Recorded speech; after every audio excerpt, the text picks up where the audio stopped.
आसन्तु जानिबा पुत्रदा एकादशीर महत्व। पुण्य मास श्रावण।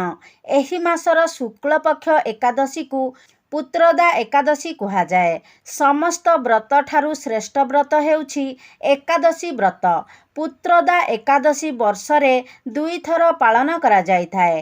प्रथमटी श्रावण मास शुक्ल पक्ष एकादशी रे पालन हेउथिबा बेले द्वितीयटी पौष मास शुक्ल पक्ष एकादशी रे पालन करा जाइथाए।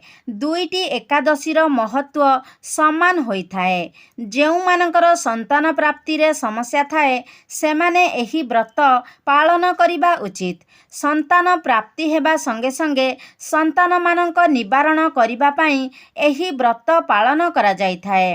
पति पत्नी उभय मिसी एही व्रत पालन कले मनवांछित संतान प्राप्ति होइथाए। संतान प्राप्ति पई एही दिन